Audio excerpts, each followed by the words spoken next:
Speaking about ancient Greece, we may think about ancient conflicts, legends, true warriors, philosophers, or architecture so incredible that it's embraced even today in different forms. Also, we may think about classic Athens or Sparta.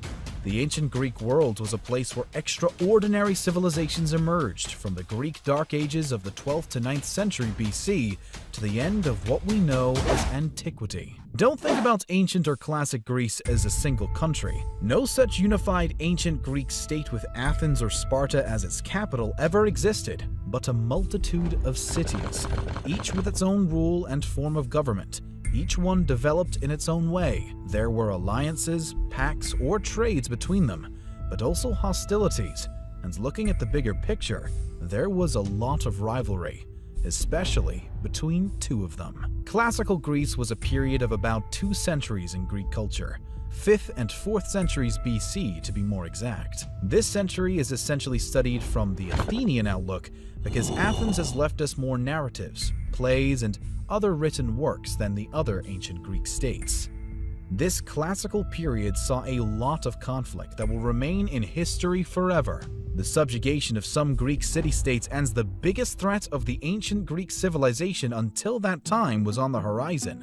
The mighty Persian Empire expanded hugely in these decades, conquering vast territories in the east and west, conquering lands from Bactria to the Arabic Sea, then Lydia, Babylon, Phoenicia, and Egypt. The Persians were the masters of war and invasion. The mainland Greece was threatened by this new possible invader, but also was a reason for many city-states to ally against the common enemy. We can start to look at the whole Greek world as one at the beginning of the Ionian Revolt of 500 BC. This event provoked the Persian invasion of 492 BC. The Persians were defeated in 490 BC. A second Persian attempt was in 481 to 479 BC, which failed as well. Even if the Persians marched through the mainland Greece at an important point, they were defeated. The ancient and popular battles of Thermopylae and Artemisium changed the course of history for the ancient Greeks. The Persian attempts to conquer Greece lasted for more than 20 years.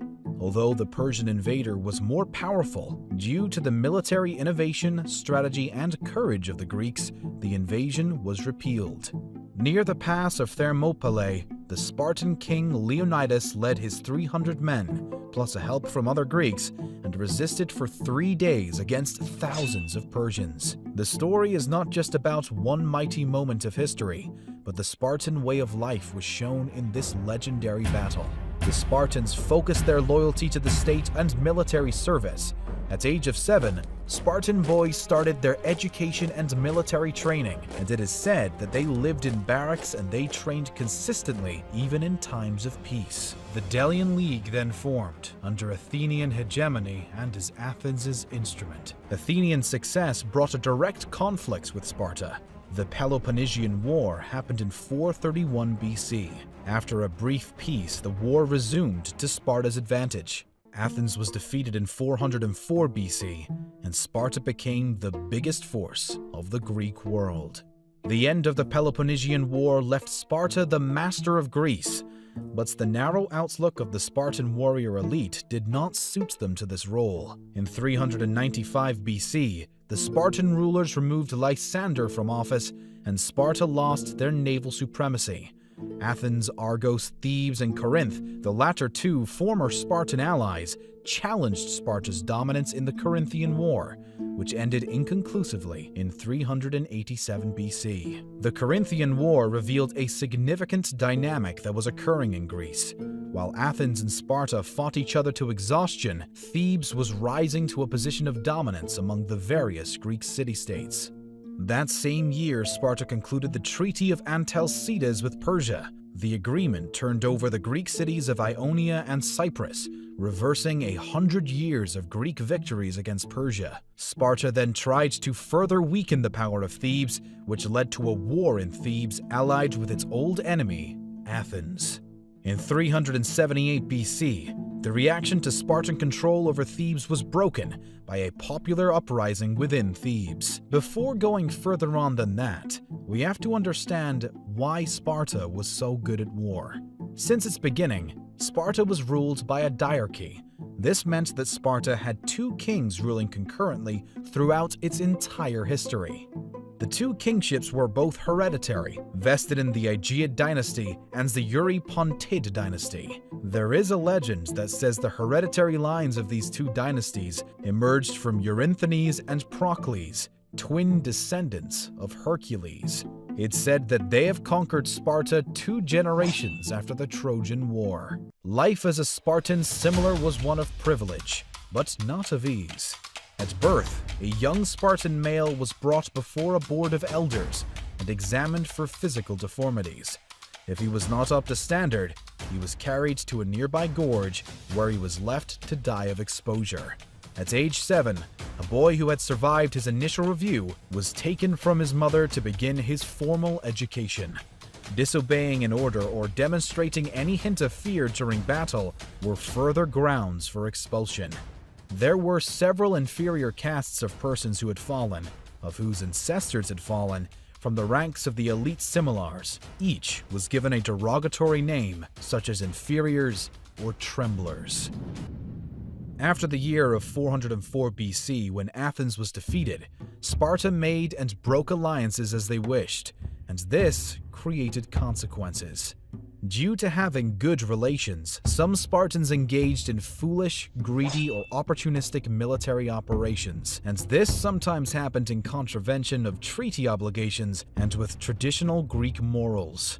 They found that their government and officials were willing to turn a blind eye on their bad habits. The popularity of Sparta was going down.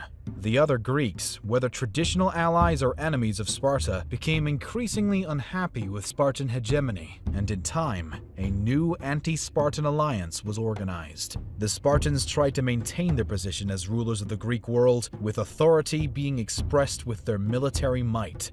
And their military was strong. Spartan hoplites were still without equal. But in time, more and more casualties appeared, and Sparta could not afford many more of these costly victories. Every battlefield casualty meant one less warrior to stand against Sparta's enemies. Moreover, it was no longer clear that Sparta's absolute domination of traditional hoplite tactics would last forever. In 390, the Spartans were stunned at the defeat of an isolated Spartan regiment and a loss of some 250 men. Meanwhile, Sparta's enemies were learning more and more about Sparta's military tactics. Moving forward on from what happened, in 378 BC, the reaction to Spartan control over Thebes was broken by a popular uprising within Thebes. The Theban army was reorganized and began to free the towns from their Spartan garrisons. Theban general Pelopidas won a great victory over a much larger Spartan force in 375 BC. Theban authority grew so spectacularly in such a short time that Athens came to mistrust the growing Theban power.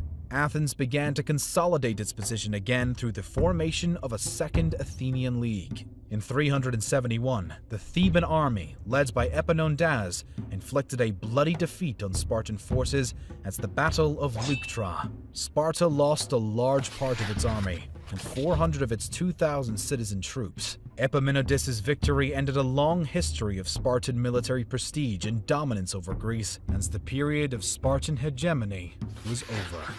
The decisive defeat of the Spartan hoplite army by the armed forces of Thebes at the Battle of Leuctra in 371 BC ended an epoch in Greek military history and permanently altered the Greek balance of power.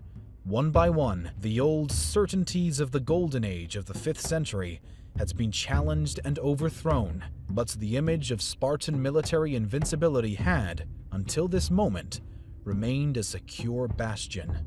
Once, the very sight and sound of an advancing line of Spartan soldiers had been enough to break the nerves of opponents, even before the shock of arms. When we look more closely at the history of Sparta as a military society, the collapse at Leuctra starts to make sense. By the time they met the Thebans there, Sparta had long been in serious trouble. It was only a matter of time before someone found a way to exploit Sparta's profound inner weakness.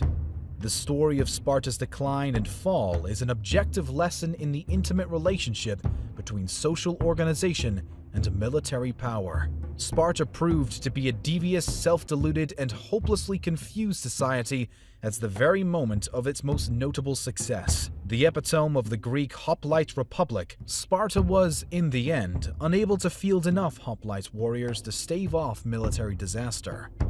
Even though Sparta never fully recovered from its losses, it was able to continue as a regional power over 2 centuries. They even became allies with the Romans, and under Roman rule, this was a free city and a tourist attraction for the Roman elite. But in the end of 396 AD, was sacked by the Visigoths. We want to thank you so much for watching this video and to express our gratitude to our few and very generous supporters on Patreon. You can too support our channel by clicking the link in the description. Also, don't forget to subscribe and to click on that bell button in order to see more animated history videos.